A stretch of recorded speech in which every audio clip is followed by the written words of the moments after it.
Okay, welcome. I'm very appreciative of being here and glad to have been able to come in and speak with everybody that's here. I tend to call these presentations that I do Access for All because this isn't just about a disability issue, it's about a human issue. It's about being inclusive of all people in the room regardless of where their ability may lie. So kind of to go into why this class, I started out with invisible disabilities, some of which I still have, and I progressed into visible disabilities as I carry my chair with me everywhere I go, or it carries me everywhere I go, whichever way you want to kind of frame that. I am the director now of the San Jose Peace and Justice Center. Through that work, I have found that I'm much more capable than I probably at one point was told or thought that I might be in society, working in a different structure or some type of employment situation. So, whoops, wrong thing, wrong button here. I've worked, I've attended schools, I've dealt with society and also larger communities. In the South Bay, there's, especially within more progressive circles, there seems to be this fear of being inclusive or being accessible to all people. And I understand where that's coming from. Working for a small nonprofit, I tend to understand that reality. So I'm here to talk about the importance of disability justice, but also the importance of self-determination. Self-determination is where, I get to choose how my life is going to be. Where as we old, we get to choose whether we stay in our home or get it put into some form of an institution. And that's a vital part to ensuring access to all in life. In this process, I hope to discuss a little bit of theory as well as the current status of disability justice in society. Now I can go forward to the next slide. So how many people have heard the term ableism before? Kind of a funny story and not so funny. It kind of tells how common ableism can be or how much it's not known about. Is to some of my leadership at the Peace and Justice Center, I mentioned ableism. And there's a couple of people there that are tech writers. So they have, I would think, experience with words and things like that. But two of them actually said, yeah, is that even a word? And it's like, yes, ableism is a word. Ableism is like, we know racism, we know sexism, we know somewhat xenophobia, different depending on what group you're in. But those are words that many people know. Ableism is still the hidden ism in our society. And ableism boils down to, stereotypes and assumptions that define somebody based on their ability or inability. And I would add also the outer appearance. There are some people with disabilities that, even for me, I might feel a little uncomfortable engaging with because I'm not sure of the right thing to do, the right words to use, the right way to approach them or engage with them. And those fears, though, are part of stereotypes and internalized ableism that I carry. So appearance is a big part of this. But we're all kind of completely unaware of the impact of our words, the impact of these beliefs that are deep-seated. Ableism creates discrimination and prejudice. When a group comes into a room with an intention of being inclusive, it's amazing what can actually happen in that room compared to a group that's like, no, I don't want to do this, or I'm afraid to do this. And then that helps support the access with when people don't even mean that might not be their intention, but that's what can happen. We live in very much a capitalistic world, and so people are judged based on how much they can produce or contribute to society. And this production can be a huge barrier towards people with disabilities or people with difference. It's like a lot of people will hide the fact that they're disabled or a new health condition or a new life concern because, I don't want to be a burden. I don't want to put too much on these people, or I don't want them to pity me. And pity, I think, is one of you can be supportive without having pity. You can be engaging. You can be inclusive without necessarily going to that place of pity. But what all of this does is it creates stigma. And the stigma is probably one of the hardest variables Physical access isn't that hard to overcome, but attitudinal access is, I usually can't battle that in the same way. So these attitudes and stereotypes create barriers. The environment also creates barriers, and I'll get into that in a little bit. But if you try asking me to meet up for coffee, or even me being present in this room, this is a fairly new community center.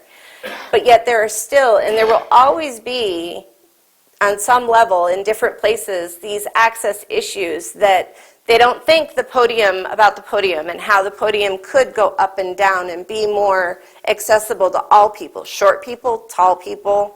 There's a lot of tall people that go up to that podium and they're going to be bent over and have a sore back by the end of the night. And then there's short people that it's like, yeah, that won't work, and they'll talk around it or whatever. All of these things are variables that we have to consider. Typically, when I go to a conference or an event or something like that, I'll tell people that are accompanying with me, there'll be anywhere from 6 to 8 unintended access barriers to me in that room. And these are the non-attitudinal barriers. These are the structural barriers, or the lack of forethought of planning and that intention of inclusion. Americans with Disabilities Act was passed 29 years ago. We just passed the 29th anniversary of that. So 29 years ago, it was said that, we needed to be more inclusive. So the question still remains, why are we not? And a lot of that is because people with disabilities, PWD for short, are seen as less valuable and less than human in some cases. They're seen as not, they need to be taken care of, but not necessarily, my laptop is not cooperating with me, not necessarily able to do more. As I said earlier, many people tend to be uncomfortable sometimes, which is understandable.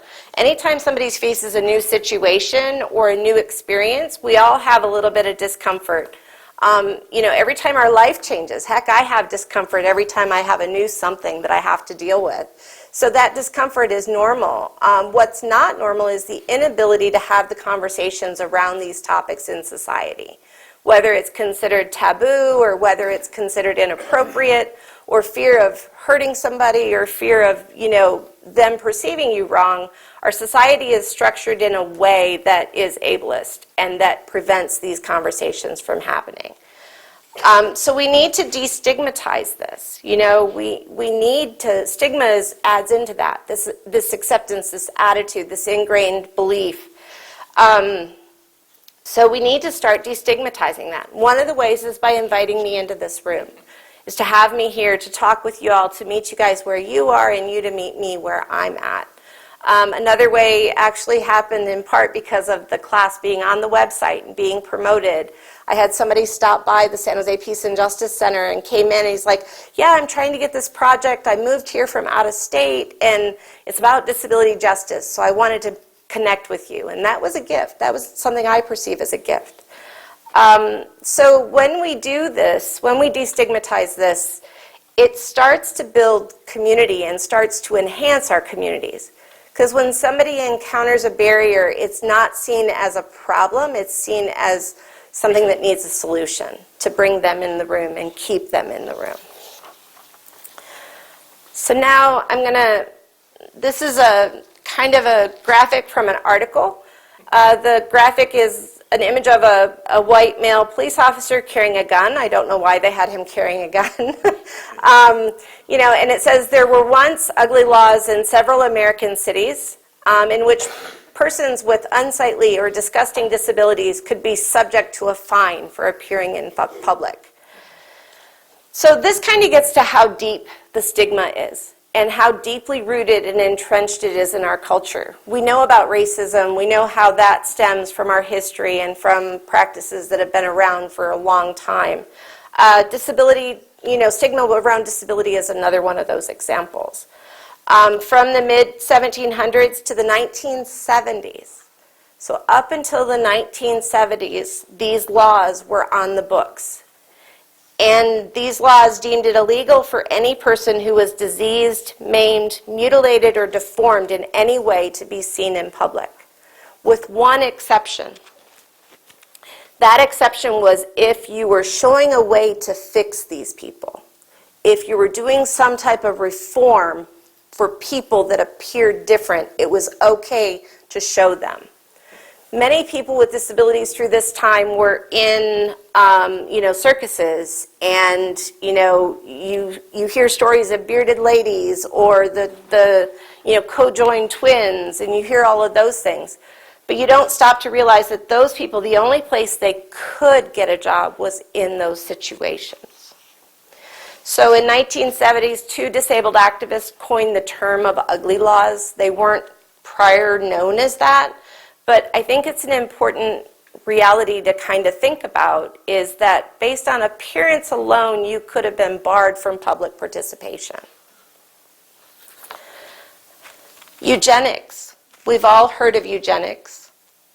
At least I hope most people have heard of eugenics. Eugenics was known mostly in the Nazi, Hitler, Germany, World War II, but actually Nazi Germany found the eugenics program in California an inspiration. And that eugenics practice was around forced and coerced sterilization of men and women. There were 32 states that around the United States that had laws on the books that allowed the government to sterilize people, in some cases with coerced agreement, in other cases without any agreement whatsoever. The most recent thing that I can find, incidents of this, was in the 1990s, I think. There were some people in a prison that were sterilized against their will. There's some talk about the sexual reproductive rights of immigrants in detention centers, that again, they are, doing things without people's permission that is coerced. And all of this is in a similar vein of thought, because these are people of difference. These are people that society is judging as, degenerate stock that goes back to the history of eugenics. So we may want to think that that was then, this is now, but this is still going, and those attitudes still linger. And it's important to kind of realize that those attitudes are automatic. It doesn't mean we're all bad because we have these beliefs, but society teaches us these beliefs. Some of the words that they used for the forced sterilization was because they were insane, feeble-minded, dependent, or the diseased. So I handed out a sheet that had some of the information on models of disability, as well as a resource sheet on the other side. There are a few, actually there's more than just 2 models of disability, but I prefer to stick with these 2 because everything else kind of stems out from that. One is the medical model, which states that a person's impairment or difference should be fixed.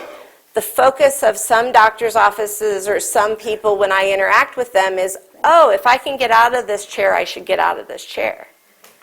In reality, this chair makes me better and more capable than if I were to fight and decide that I want to get out of this chair. I mean, if I wanted to get out of the chair, great, but if society makes me get out of the chair, that's the medical model.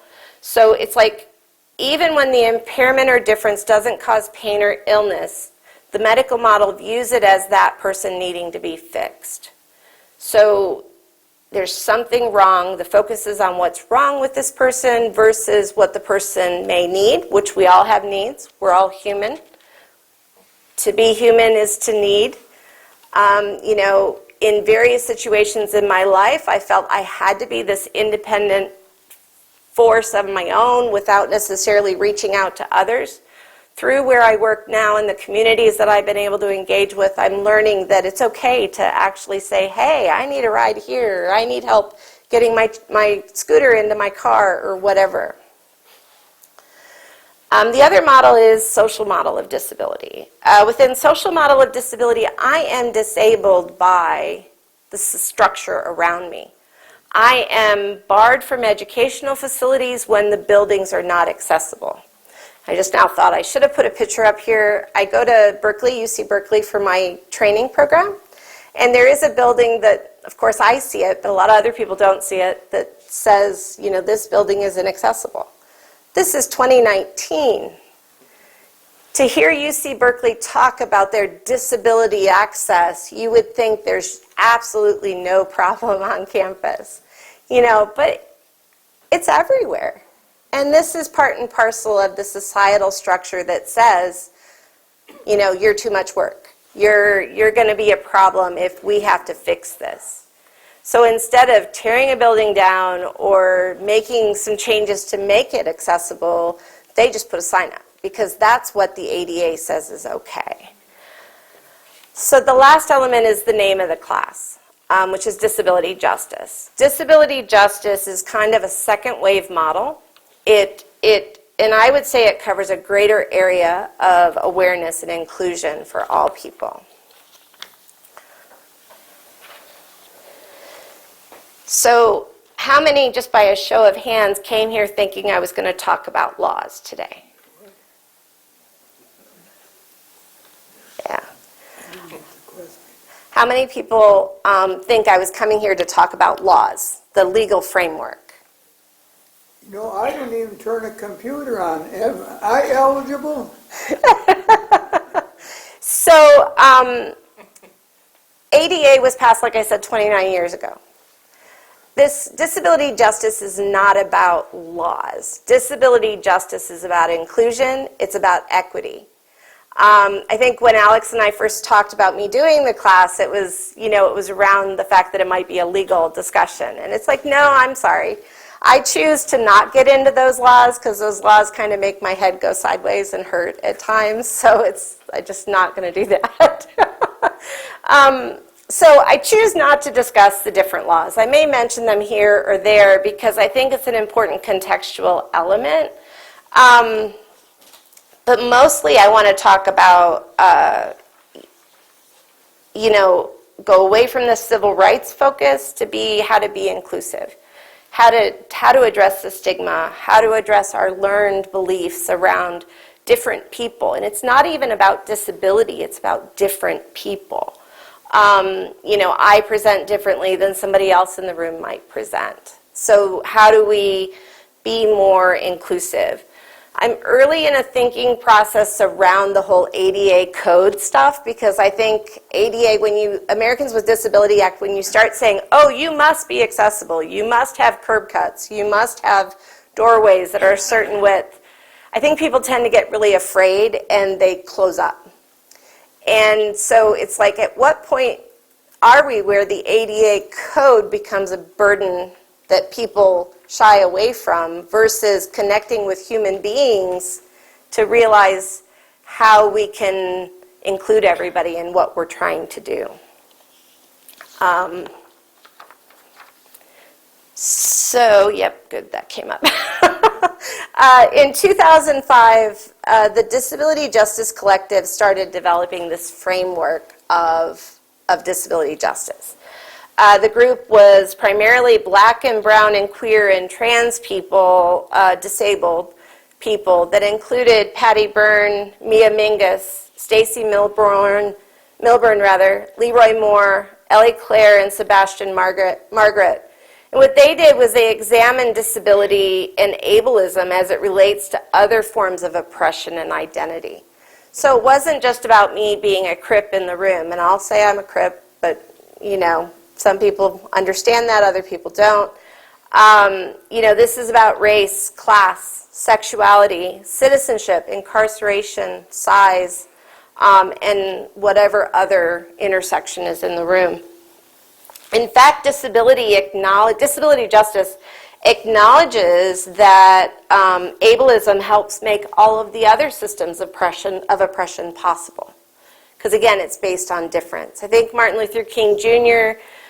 was one of the main people that spoke about creating a category of other, and how that by dehumanizing an individual or dehumanizing a group, we're able to stop including them and stop seeing them even as human. And this is part of what happens within disability. So this image has issues of intersectionality, leadership of those most impacted, anti-capitalism, cross-movement organizing, wholeness, sustainability, cross-disability solidarity, interdependence, collective access, and collective liberation. So what it does is it brings collaboration from across movements. And that collaboration also emphasizes cross-disability. It doesn't matter if somebody's autistic, it doesn't matter if somebody's blind, if somebody's hearing impaired. While their individual needs may be different, there's a way to include everybody in the room based on what they bring to the table. Sustainability of movements and groups.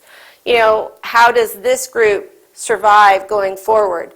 How does this group continue to be inclusive and educate people in the way that your purpose is? And then, we are all whole as we are right now.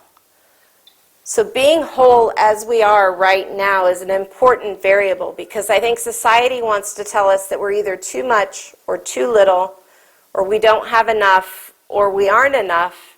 And instead of that, we stop and we look at the resources in this room.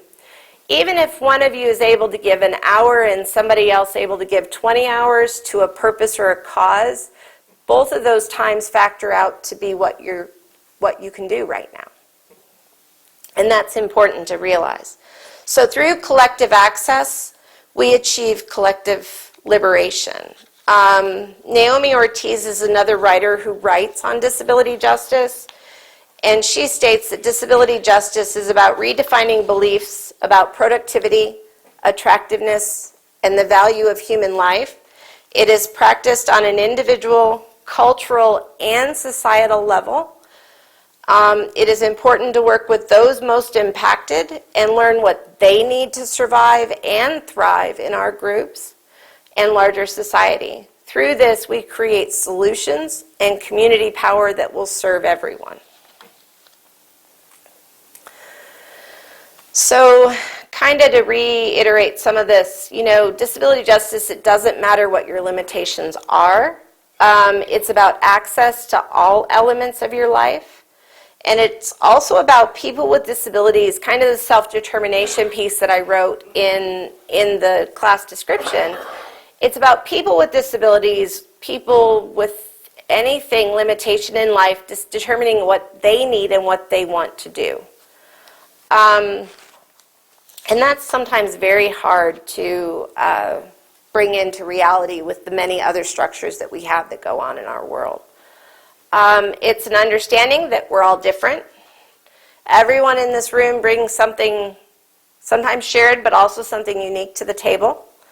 It allows people to be their whole self. So I am not only disabled Michelle, I am female Michelle, I am director Michelle, I am speaker Michelle, I am, I'm also daughter,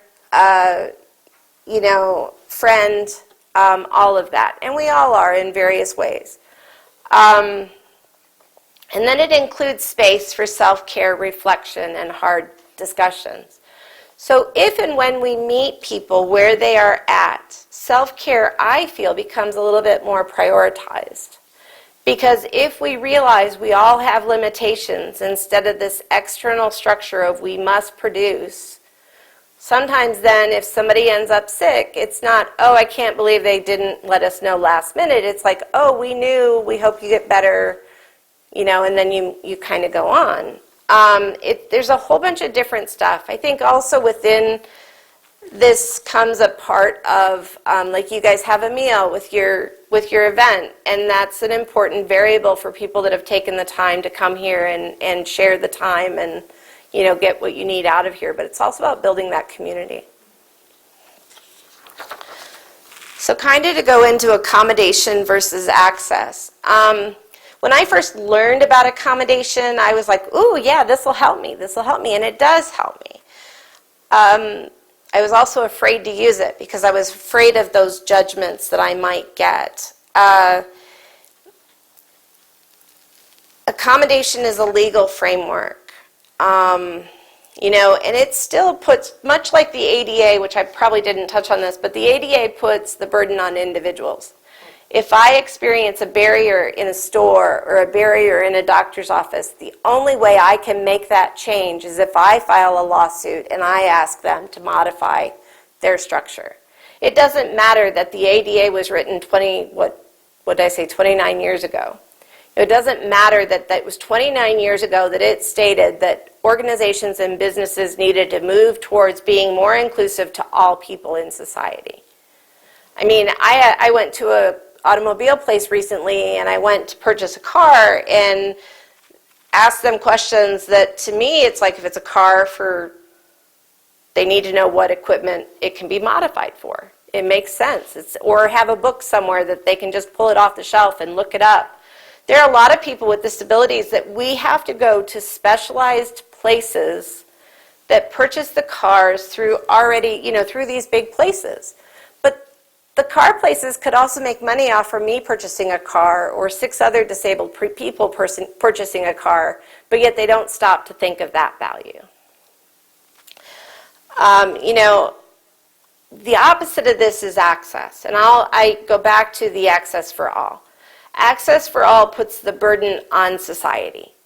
Access for all states that as a society we need to be inclusive. So to kind of show you, whoops, actually that's not quite where I'm at, but this is a good one to show you as well. So an example of accommodation is with the Santa Clara County website, and if I wanted to attend policy meetings at Santa Clara County, they have this text on their website, and it basically says that the Santa Clara County will do what they need to do. Will make the reasonable modifications to policies and programs to ensure that people with disabilities have an equal opportunity to enjoy all of its programs. But there's some caveats to that. Anyone who requires aids and services for communications or modifications of policies or procedures should contact the coordinator of those programs for Disabled Equal Opportunity Department as soon as possible, but no later than 48 hours before the scheduled event. So I don't know how many of you are not sure up until the last minute if your work will allow you to attend an event or not that's a city hearing or a county hearing, and this is actually common to almost across the board of cities and counties and everything else. So if I don't notify them 2 days in advance that I need to go in, I'm planning to attend, they may or may not be able to accommodate me. So the ADA does not, this is further on their website, I'm reading from their website, or at least clips that I took from their website.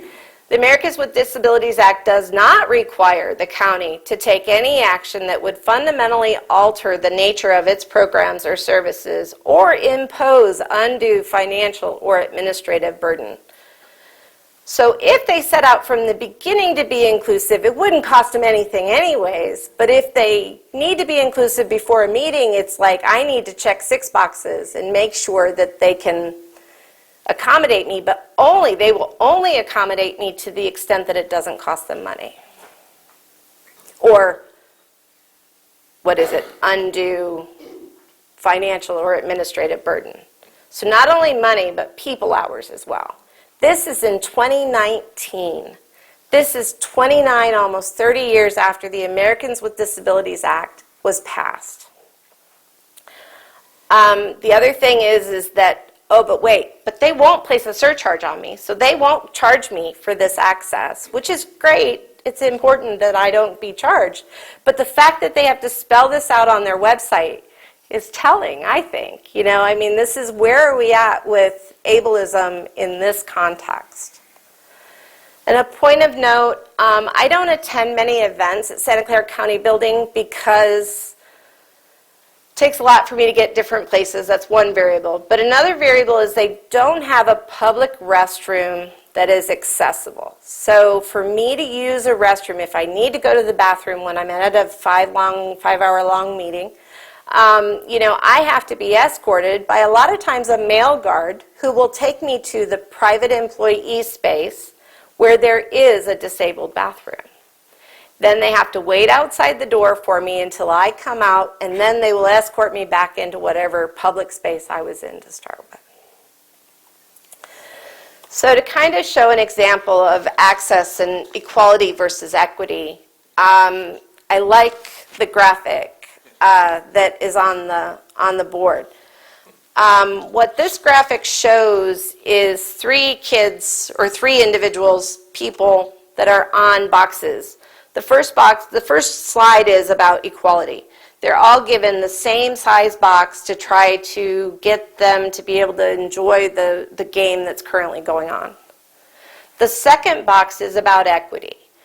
Equity is when the first person can see over the fence, it's not a problem. The second person needs a little bit of a boost. The third person needs double boost.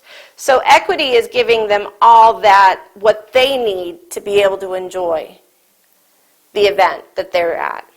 Now the third one takes it a little bit further.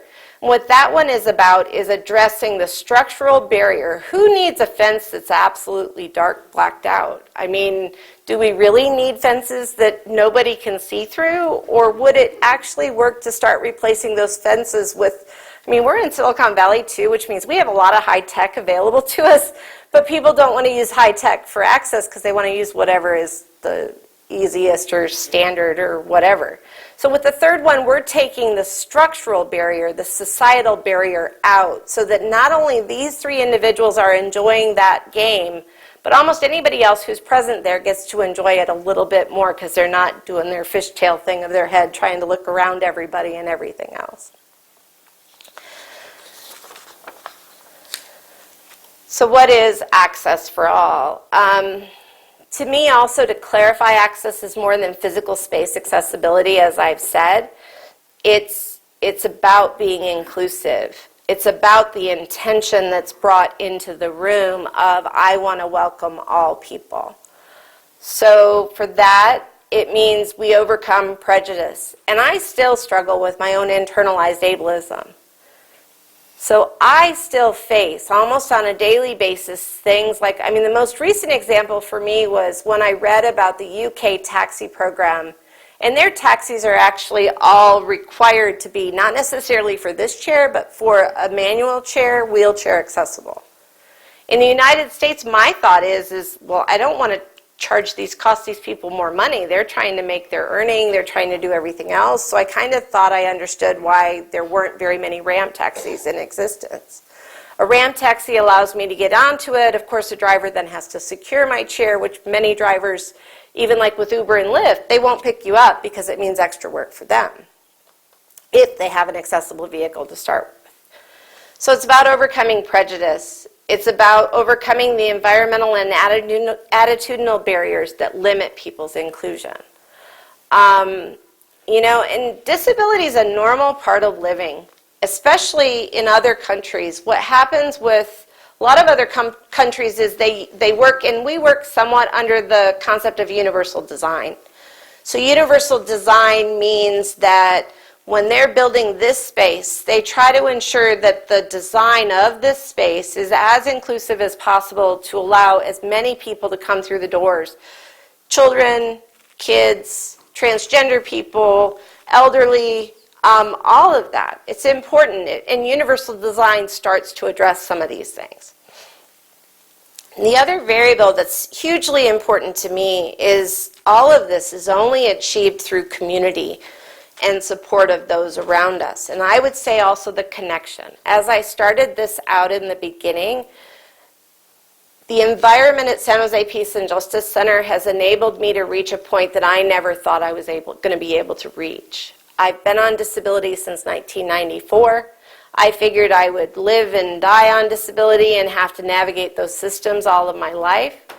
But through my work situation and the community and the people that are there, and thankfully due to a couple of people that came before me who were like, how can you be a peace and justice organization if you have steps going up into your building, to where they already had a lift in place that enables me to come into and out of the building.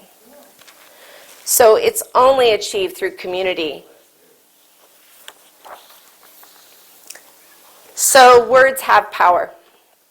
This is a little bit of nuts and bolts of disability and interacting with people that are different. And really, as you get further into it, you begin to realize that there's not much different from you and I and things that we need normally and naturally, but it just becomes a little bit different. You know, it's a little different twist. As with gender, I prefer to be asked. It's like, what gender do I identify with? How do I like to identify as a disabled person? You know, health is defined by a society. But we need to get beyond that. Health is those people in the room right now. Health is having community. If I'm disconnected from my community, I'm going to be less healthy than if I'm here, even if I'm wearing a mask or I have I'm using my chair or whatever. Not that my chair equates to health, but that goes back to the medical. So ask somebody how they prefer to identify. And sometimes it's not even necessary to identify a person. I was having a conversation with a group of people around how do they identify me, and I'm like, I'm Michelle, I'm a woman, I'm whatever. Why does disability come into it? Now, granted, if there's 4 of us in a circle and they're kind of pointing over there and they need to identify me, they're welcome to say, oh, she's the woman in a wheelchair, you know? But does that need to be first? Because who am I? Am I a wheelchair or am I actually Michelle and who I am? I'm wearing a blue shirt. That can help sometimes too. So there are, on the resource sheet I handed out, there's a couple of guides to disability etiquette through the United Spinal Organization. But I'll even say that I don't agree with every single piece that's in there. There are some terms that are hugely contested within the disabled community. You want some people that want to say disabled, other community of people with disabilities, and it's like, that's a whole argument that gets a little bit more than what I really wanted to go into, because it's hugely personal, and we're talking higher level issues within this. So person first, identity based. If you're writing or if you're doing something, if you're not connected with the disability community, it's probably better to identify or to start out with person first. You know, a person with a disability, a person with a hearing impairment, a person who uses a wheelchair. I am not confined to this wheelchair. I can still get up and walk and do other things, but this wheelchair is a tool, much like a washing machine or a dishwasher can be a tool to everybody else in a room usually. And disability, you know, that's kind of the guides. There's a few other guides on there, a few other tools that I thought might be useful. There's some history information, and then there's just some interesting reading articles that I put in there too. But disabilities vary, and you know, as I started out with, I have both visible and invisible disabilities. My visible ones are easy for everybody to identify. It's only been recently I've come to a point of acknowledging the power of talking about that history and that reality with other people. I don't always do it. It requires being in a safe space. It requires knowing the people in the room may or may not judge me. And the other variable is if I care if they judge me or not as well, because I'm far enough along in this that I've reached a point that I don't necessarily have to care that nobody likes me all the time. Or if they do like me, that's great. So how do we create a supportive community? You know, attitudes are the #1 barrier, and I think they're the most difficult barrier to address. There's no true way, one true way. There's no single way or path to getting more inclusive and supportive. You know, there's multiple paths to the same destination, and sometimes that road trip on those paths is more informing and more enlightening than anything else we've all experienced if we had the book that says this is the steps to take. You know, and then access is unique for everyone. I may like to ride on the right side of the bus. Somebody else prefers to be secured on the left side of the bus. Neither one is right or wrong. If those seats are both available, great. Most bus drivers will want to put me in one spot over the other, and that's okay. They're in charge of the bus, and that's all right. But the other things is, you know, how I navigate the world is still determined by me And that's part of my self-determination. That's part of my choice. That's what empowers me. And that empowerment helps create that supportive community. And again, being accessible is an attitude more than anything. If we set up a space with, oh, I don't know if anybody's coming, but I'm going to be as inclusive as I can be, it goes a lot longer than if we sit there afraid that somebody with a disability may come into the room and sue us for not being accessible. You know, it just goes along a lot further. So just think about a few of these things about how do you welcome people and create a community? And even at work, even at home, you know, codes are still such that people with, you know, they want steps and stairs and all these other things that automatically mean that I'm not going to be able to move into that house if I were able to purchase that house or that reality. There are concepts called visitability that is more about creating any new structures that are being built, removing the stairs, making them possible for aging in place. This is all elements of universal design, and I think that that's important. How do you support your friends and family? You know, do you feel the need to hide your limitations, your missteps the same way as your successes? Can you go to somebody and say, you know, the doctor diagnosed me with diabetes, or the doctor diagnosed me, you know, with a problem that will impact what I can do in my world? Do you see someone as a burden? Why do you see them as a burden? I know I can be a burden to people. I also know that I strive to just create community and have that collaborative support that's important in all things that we do. And then what is possible if we all work together? What is possible when we have the support that we have? You know, how can we improve and create, you know, and build a better community overall? So a little bit of homework for you guys individually, your own organizations, as well as this organization, is do you have a public statement of inclusion? Do you have a statement that says you don't discriminate, as Santa Clara County says they don't discriminate on race, sex, gender, you know, those employment blurbs that are really special but don't really mean anything? Having a statement of inclusion can go a long way towards letting somebody know your event may not be ADA, but the people in this room are willing to work to allow me to take part in that activity. And then if you do have a disability diversity statement, does it include disability? All too often within social justice organizations, I see race, class, gender, LGBTQI, et cetera, et cetera, et cetera. And then maybe other, but am I other? And what does being categorized as other actually do to make me feel welcome? So at that point, I'm at questions, comments, all of that good stuff. Okay, I noticed when you arrived, we needed to make our aisle wider to get you to the front of the room. But I've also heard the phrase differently abled. I mean, is that something you like, a term that you accept? Or does that get into this is negative? So the question was about noticing, first off, that we did have to widen the aisle. And fortunately I came early enough that wasn't too big of a problem. And that's where the community element is important, because people offered to help me, and I'm like, yeah, I can pretty much navigate. I did have help getting the table, because the podium just isn't going to work for me unless you guys want to look at the podium all thing. And I think even when I came in, I mentioned to the camera person in the back that he may have to adjust his camera a little bit because I'm not standing up here. The other question was about differently abled. I don't like the term.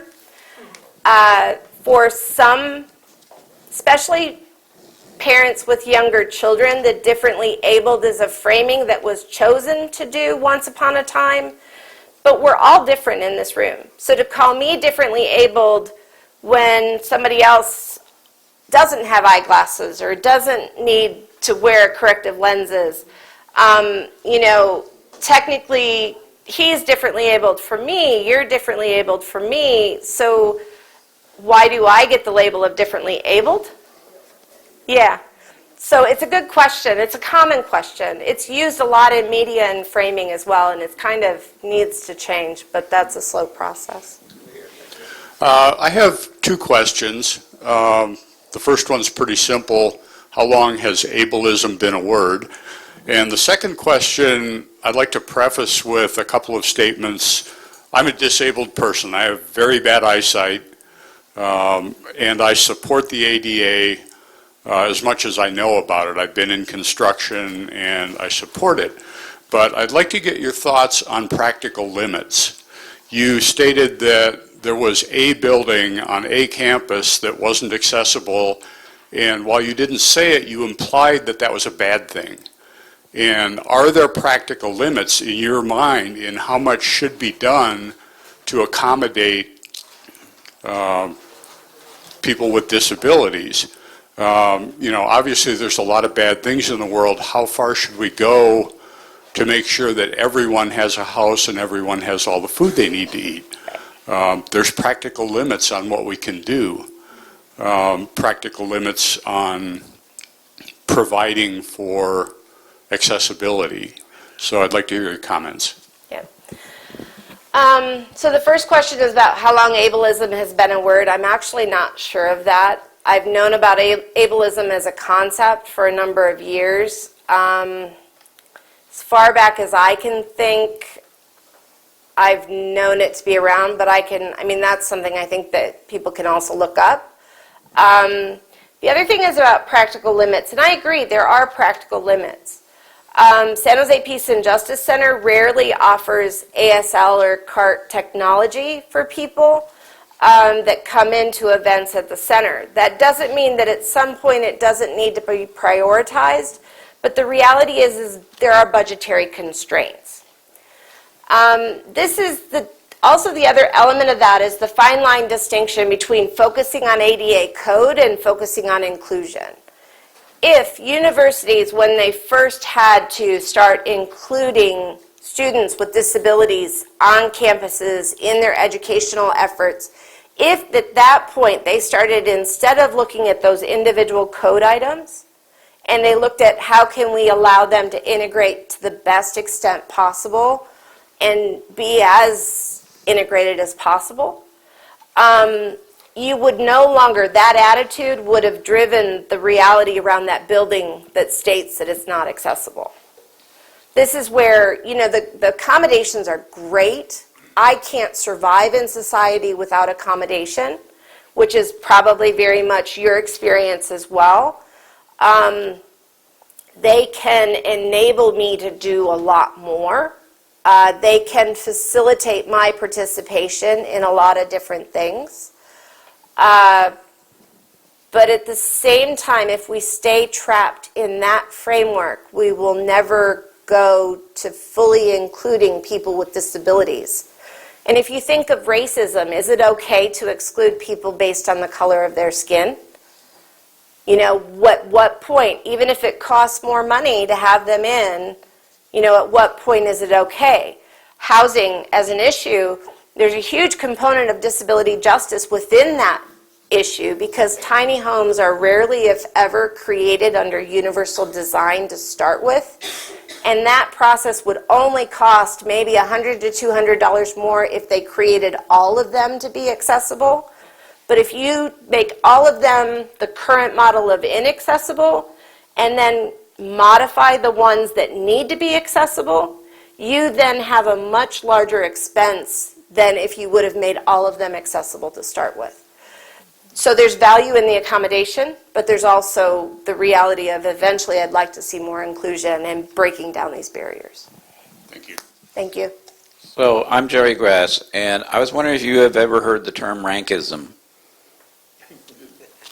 We actually had a speaker here many years ago to talk about rankism, and it's basically a combination of many of the isms, including sexism, racism, ageism, ableism, and so forth. And what's supposed to be good about it is that if he talks about somebodies and nobodies, and people who are nobody some of the time can appreciate situations where there is somebody. In other words, there's going to be a more empathy. I think it's great, and I recommend the website breakingranks.net. So the question on rankism, I have not heard of that, but anytime for me personally, if we're categorizing people as somebodies and nobodies, regardless of what situation, where that brings an element of attitudinal barrier into the mix. I don't know enough to speak whether that completely does, and I can definitely see the place where if you give me an opportunity to thrive, I then become somebody, whereas if I'm stuck in home or isolated, I'm quote-unquote nobody. So that rankism, I can see where it can show people things, but personally, I prefer the disability justice framework as maybe a replacement for that, but I don't know enough about it. Hi, I'm Donna St George, and I'm a disabled person slightly now, but I did go through a long period of being completely paralyzed and having learned to walk again and so on. And just this morning, I had to go and deliver something to a couple of my neighbors who have brand new, very large homes, and neither home they have steps in front. They're very elegant, but neither home has a handrail. So I had to ask my husband to go with me so I could hold on to his arm in order to go up to the door. And so, with this idea about inclusiveness in the design, I think it should be like a law or something. Because, my time spent in the wheelchair, I certainly learned about accessibility and my time, learning to walk. So there really are a lot of problems still out there. Yeah. Just a quick comment about that is the concept of visitability is a law, I think, on the East Coast, which in 1 or 2 municipalities, they created a code change that said that any new structures built would need to not have the steps or be incorporating universal design. Yeah, good comment. So my name is Tiffany Maciel, and I'm a parent of 2 kids who are neurodiverse, which is a different type of disability. A lot of times it's much more invisible. And I thank you, Michelle, for speaking today and all the things you bring up. I just want to add that other element that a lot of times it's when we think about disability, we do think about it from the perspective of physical disabilities and things that are disabling just on the physical, but there's a lot of other aspects to it. And to finalize my question to Michelle is how much benefit do you think would come from restructuring schools? So as a parent, I advocate for other kids, and I know that there's so many parents of 3, 4, and 5-year-olds that fight just to get their child with Down syndrome into kindergarten or with autism into kindergarten, because still we want to segregate. And we talk about attitudes and stigma, and I think going back to the fact that we still do this to young kids. So I want to ask Michelle, where do you think that came from? And do you think people are aware of really how much injustice still exists in our education system? So inclusion of there's still physical disabilities. They still are, even if they're mental disabilities, to me, they're still disabilities. The question was more about education and whether how we could be more inclusive. There are huge limitations within education. This is another area similar to the ADA. The different laws that structure around education, they state that you teach kids this way or you teach kids this way. And it's largely a separate but equal framework, and I say equal with a huge sarcasm. Because it's not equal. Whenever you're telling a student, a young person, a young adult who may have, regardless of their disability, that they're not welcome in the class of the cool kids because they see anybody that's different from them as possibly cool, you're already putting them behind. The other message there that often isn't looked, because we're stating, we're putting these kids in an environment that may help them learn, or at least help control how much the teacher gets interrupted on a regular basis. The other variable in that is you're saying to that student, you're not as good as these people in this other classroom. So there are models of inclusive education that are slow and sure coming into the forefront. There's a few examples of inclusive education. We have inclusive education trying to be started here in Santa Clara County. These models are important to look at because the earlier we can make an inclusive environment, as with me being an example, because some of my invisible disabilities are mental health related, through inclusion, I've been more. I've been able to do more and be more. And I think all of these kids and young minds, regardless of how they are different, can also do and be more. And that's been shown through some of the inclusive models I've seen. Hi, I'm Marie, and I'm an educator. I used to be a teacher at Mountain View High School, and thank you, Michele, for inviting me today and speaking and teaching me so much about ableism.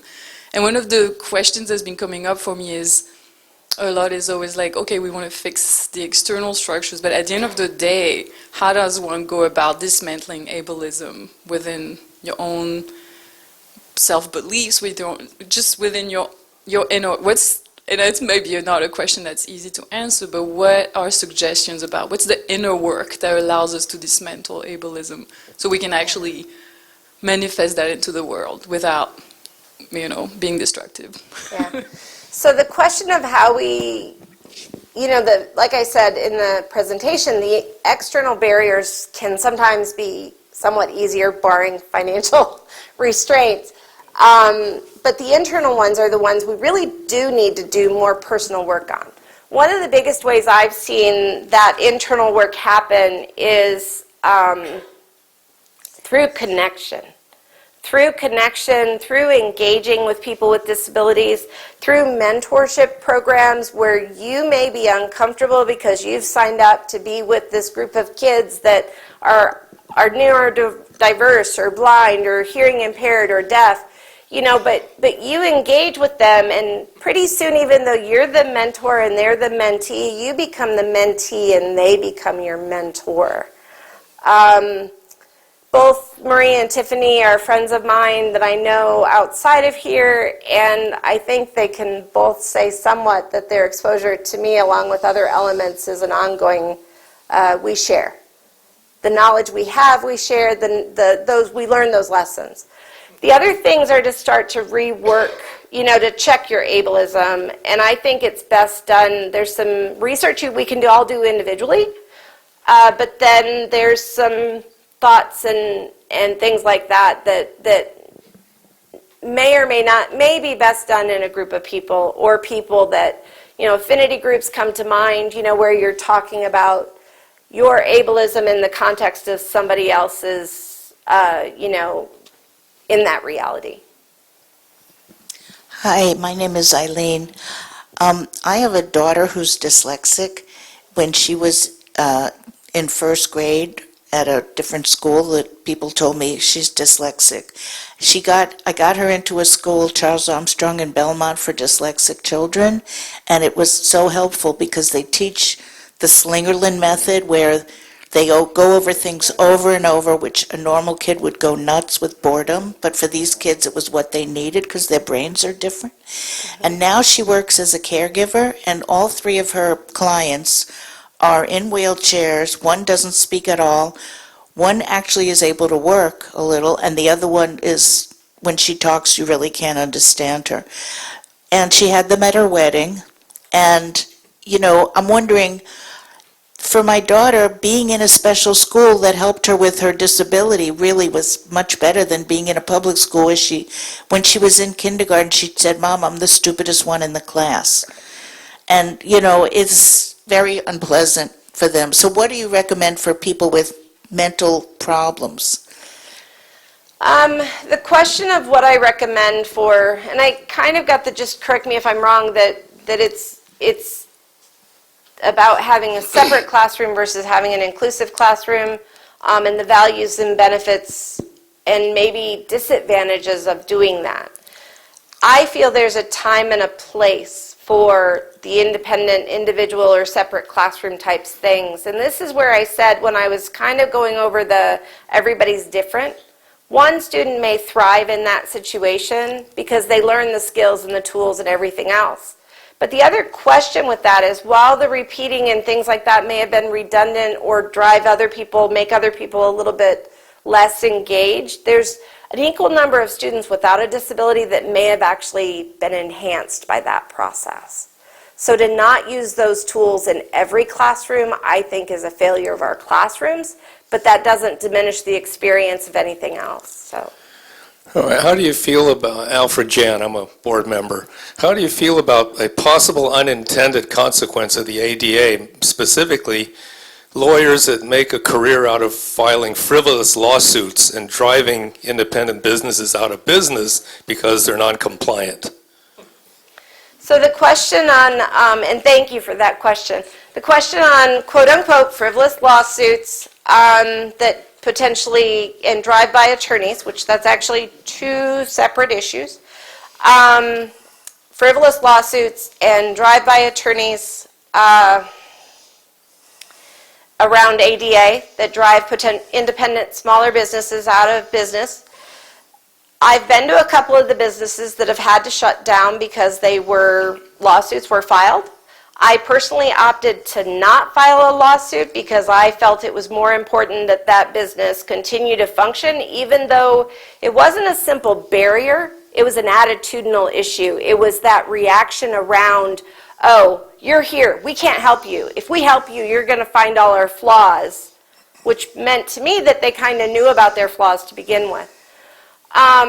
So the other side to that is employment law actually is more dense than accessibility law is, but nobody in this room probably questions employment law.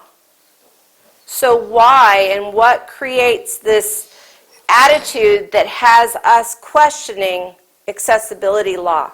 When people, stores, and businesses open their doors, they were told, this is ADA code, this is what you have to comply with.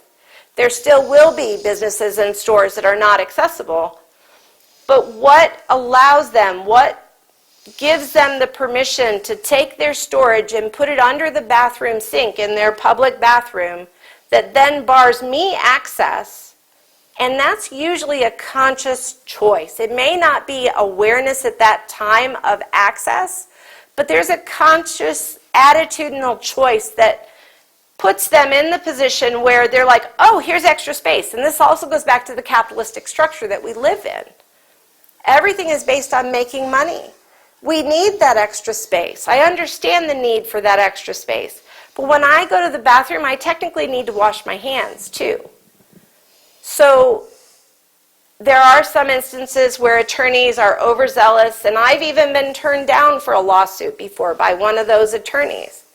There are unethical processes, but this is where 29 years, well 28 years, it was 2017, that the bill was passed in the House but not the Senate, that was saying basically to me, and I understand this may not be a shared sentiment, but I'll tell you what my feelings are, is that, okay, ADA has been in the books for 29 years. Granted, there are changes that happen all the time, but there are employment law changes that happen all the time. And suddenly, it's okay for us to be told we need to make a change in our structure. So I go to a restaurant, I can't access it. I can then write them a letter that I have to 100% list every exact code that they're in violation and give them remedies on how to fix that violation, because they now have not the 29 years, but 29 years plus 6 months from the date I filed that complaint to remedy that situation. So I don't have a lot of patience. I don't file a lot of lawsuits. The actual U.S. government ADA does not award damages at all. It's states that decide to award those damages.